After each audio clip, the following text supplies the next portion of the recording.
My subscription has arrived. Let's take a look. Your monthly subscription is here. Yay! You acquire an item, Sealed TakerSpace Letter of Marque. Not a makerspace, a takerspace. Letter of Marque. Inside the sealed envelope is a letter of marque authorizing you to install a takerspace franchise location inside your workshed. When active, you'll be able to craft a variety of goods using pirated, scratched out, lawfully acquired goods. TakerSpace Letter of Marque. Type usable, cannot be discarded. Let's use it. You open the sealed letter of marque. It grants you permission to install a TakerSpace franchise location in your workshed. You acquire an item, TakerSpace Letter of Marque. Read this aloud to install your TakerSpace franchise your workshed. Then start crafting goods with totally legitimate raw supplies. Type usable, cannot be traded or discarded. Alright, let's use it! You place the TakerSpace Letter of Marque in your workshed. You swagger into your workshed and survey your TakerSpace.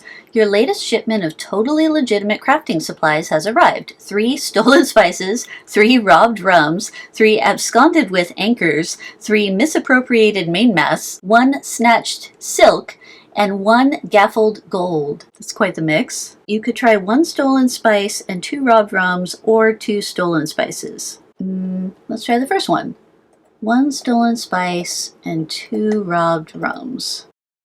Looks like you made something. You acquire an item, tankard of spiced rum. The tankard is also made of compressed spice, so the rum is doubly spicy. Type booze, quality awesome, potency 1. Okay, I will try 2 stolen spices, I guess. Ooh. You acquire an item, cursed Aztec tamale. Dire masa cooked in a children of the corn husk. Type food, awesome quality, size 1. Effect, Curse of the Tamale, 20 adventures, plus 10 spooky damage. I see, that just shows you the result. I guess that's nice. What do I do with these other things, though? I'm just gonna start trying random combinations. That doesn't make anything. Total shocker. Oh, something happened. 2 anchors and 1 mast makes an iron tricorn hat. You can't spell tricorn without iron, and you can't wear this one if you're allergic to it. Type hat, power 100, moxie required 35. This item will disappear at the end of the day. Maximum hit points plus 40, damage reduction 10, allows you to headbutt your foes. Don't I already have a move called Headbutt? I totally do! I have a move called Headbutt. Disappears, allows me to headbutt my foes. So that was 2 anchors and 1 mast. Let's try, 2 masts, 1 anchor. So that's the flip. Oh, it doesn't make anything. Okay. Aw, gold and silk should make something, shouldn't it? I feel like silk and a mainmast ought to make something. And this is everything I got left. What else?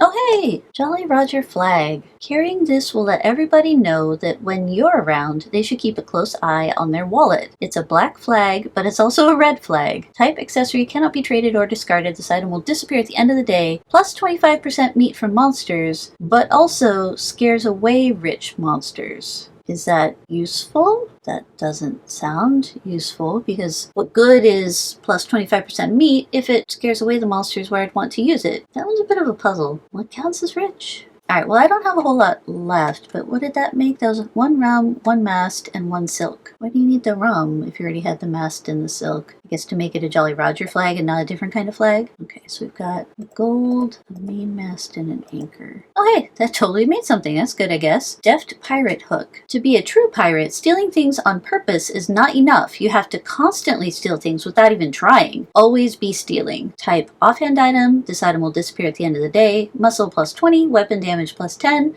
occasionally snags on your opponent's stuff. That one sounds potentially useful. So I'm glad that I was able to make something with all of my ingredients, because that would have been a little bit disappointing if I had something that was left over and unusable. But I'm not entirely certain what to make of all these items just yet. There's the awesome quality comestibles, the size 1 rum and the size 1 tamale, but they're awesome quality in size 1, so that's not going to feed me in run anyway, and only the tamale had any kind of buff on it, and it was fairly small. And the 3 equipment items are all melting, which means I have to make them again every day, which is inconvenient in run, although of course I was able to make 3 of them, so maybe it's not as bad as I think, but I'm not entirely certain what they do yet, so of course I must go try them out. Equip the Jolly Roger flag, iron tricorn hat, and the deft pirate hook. So let's see if equipping those items give me any new skills that I can see. No new non-combat skills that I see. don't see any new combat skills either. I don't see any new passive skills either. Let's try it out in combat and see what happens. Oh, there we go. Iron Tricorn Headbutt. I wonder why that didn't show up in my list of combat skills. I'll have to go look again. Okay, that's the only new skill that I see. You slam your tricorn-clad head into your foe's presumably softer head or head analog, but nothing else happens. Let's try it again. Third time? Nope. I don't see anything new in the after combat messages either. What are these supposed to do again? Allows you to headbutt your foes. Yeah, but that did nothing. Occasionally snags on your opponent's stuff. Okay, we'll have to define occasionally, I guess. Scares away rich monsters. I mean, that doesn't apply because I don't think the Shadow Rift monsters are particularly rich. Okay, so it's not just me. The Iron Tricorn Headbutt does not show up on my list of combat skills, despite the fact that it was choosable when I was in combat, so that's a little weird. Iron Tricorn Hat, Deft Pirate Hook, Jolly Roger Flag. I feel like I need to remember those names now to see if I can find them in my list of combat skills. Jolly Roger Flag. I've already forgotten the third one. See anything that looks like starts with Jolly. Oops. Oh, it looks like your foe has recovered from your Iron Tricorn Headbutt. So maybe it stunned him? Deft Pirate Hook, that's the last one. Deft Pirate Hook. See a lot of skills that start with disco, but nothing that starts with deft. Your foe is still reeling from the Iron Tricorn Slam. Still reeling. Still reeling. Still reeling. It looks like your foe has recovered from your Iron Tricorn Headbutt. Let's do it again. They've recovered. Do it again. Oh, I can't. Bummer. Okay, so Iron Tricorn Headbutt appears to be gone, so it must be a limited number of casts per day. So me spamming it on the monster multiple times probably wasn't the best use, but, you know, I learned what it does. It is a stun, and it seemed to last 3 combat rounds most of the time. Occasionally, a monster would shake it off, but it was a nice way to get my hits in without taking any damage myself. So it's promising. It looks like I could probably unequip the Iron Tricorn at this point, assuming that I just want to use that stun combat skill. And it was 0 mana points, so that's always nice. I can use that even when I'm an itty-bitty adventurer, just out of the rift to start a new ascension. I don't see the snagging on items happening at all. I mean, it does say occasionally, but occasionally is not very often. Oh, hey! There we go. You deftly snag something from your opponent with your deft pirate hook. You acquire an item, Shadow Glass. Nice! So now if I yellow ray this monster, will I still get a Shadow Glass or will it be gone because it's been hooked? Let's find out. No Shadow Glass. Bummer. So it looks like when I manage to hook something, which is not terribly often, it removes it from the drop pool for that monster, which is too bad. I'm trying to think when I would use that. I mean, it's just a nice thing to have if I don't have an alternative for my offhand slot to occasionally get the item without me having to do anything. I do like that it's just passive, it just does it, but I've been spoiled. Some of the other items of the month lately have allowed you to get an item drop without removing it from the drop pool. Swoop like a bat is the example I can think of off the top of my head. So this one is not quite as good as that, and I have to craft the deft pirate hook every day because it disappears. I'm not sure I would use that because the offhand slot is just a powerful one with other items of the month already there, like the Unbreakable Umbrella. Oh, and the Roman Candelabra. Yeah, the Roman Candelabra is pretty useful too. Gotta love those purple copies. I'm not sure about that deft pirate hook. Okay, so the only one we haven't seen fire off really is the Jolly Roger Flag. That one will take a little bit more. Swoop like a bat, got a Shadow Glass, and then also a Shadow Glass. So the Neverending Party should be a good test of the Jolly Roger Flag, because in the Neverending Party there, I believe, are 2 monsters that have higher meat drops than some of the others, which are the biker and the jock. So I want to see if I get more bikers and jocks, or less, or, you know, a normal mixture, because I'm really curious what scaring away rich monsters means. So let's find out. Okay, got a party girl, a plain girl, a jock. It seems about the right mix. And there's a biker. Party girl. Okay, so the burnout gave me 627 meat, but everyone else was giving me a lot of meat, so I'm not certain I was scaring away any rich monsters. You definitely snag something from your opponent with your deft pirate hook. You acquire an item, Loose Teeth. I was able to snag something even on the round of combat where I win, which is interesting. Happened again. And a 3rd time. This is weird. And a 4th time. And a 5th time. Why on earth is the deft pirate hook stealing an inflammable leaf every single time I fight a flaming leaflet? And it's always on the round where I win. It's kind of weird. That implies that there are certain monsters where you're more likely to steal something. Or maybe it has to do with the drop rate of a particular item from a monster. Because you pretty much always get inflammable leaves from fighting a flaming leaflet. So I wonder if that's just how the odds work out. But that's really interesting. Okay, I feel I really must try out the Jolly Roger flag at Barf Mountain and see what it does with that, because all of the monsters there have a pretty high base meat drop. So is it going to make all those monsters disappear?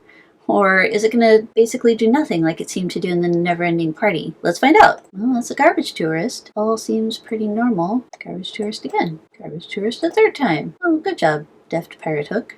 So pirate hook is snagging things pretty often. And I did use Transcendental Faction on a garbage tourist, and lo and behold, it's showing up more often, so I'm not certain that the Jolly Roger flag is doing anything. But okay, for my last thing I want to try out, let's go to Piraterealm and wear all this new equipment and see if anything happens. Okay, the crabs are still dropping a good chunk of meat. The iron tricorn headbutt did not come back. 26,000 meat from the giant crab. I didn't see anything new or special there. That's too bad. So first impressions of the TakerSpace. I'm not sure the Jolly Roger flag did anything. So that one is the most confusing. I mean, plus 25% meat is good, especially if it's something I can get in an Ascension fairly easily, similar to the Clan VIP room, some of the new items that were unlocked there. But it didn't seem to deter any rich monsters, so maybe I'm missing something that would happen in an Ascension. I was mostly trying it in zones that I would work with after I'm done with my Ascension, like Barf Mountain or Piraterealm. The Iron Tricorn hat had the skill that gave a multi-round stun, so that's potentially quite useful early in an Ascension when I don't have many resources. Maybe that would let me beat some monsters that otherwise I would not be able to defeat, so that could potentially be useful. The deft pirate hook was nice. I liked that so long as it was equipped, it would just grab items occasionally.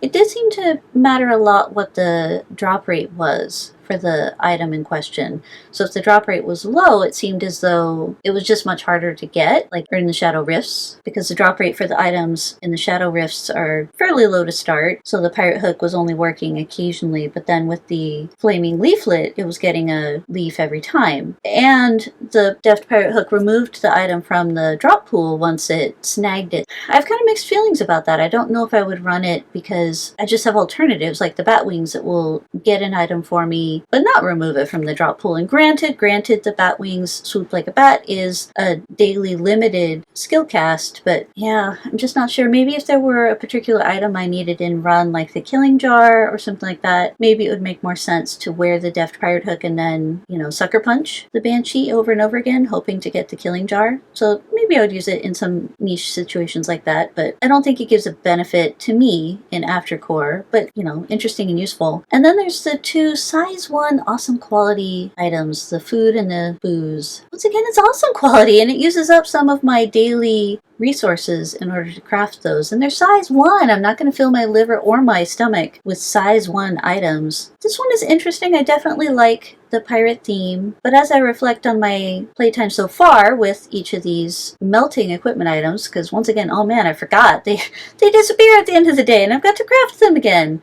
Oh man, so the deft pirate hook is even less appealing then. Although I was able to get all 5 of these items just with the ingredients, if you will, supplies, there we go, with the supplies that I got today. So it's not as though they're that limited. In that sense, they're actually easier to get than the items from the Clan VIP photo booth, because there you're limited to 3 equipment items per day. But still, it takes up my work shed, which is not so terrible during an Ascension in standard anyway. So maybe there's no cost when I'm running a standard Ascension, but outside of standard, I certainly have better workshed items than this. I'm really hoping that there's some recipes that I haven't seen yet, and I'll have to see what others have found out. Looking forward to playing with this more. Alright, thank you very much for watching!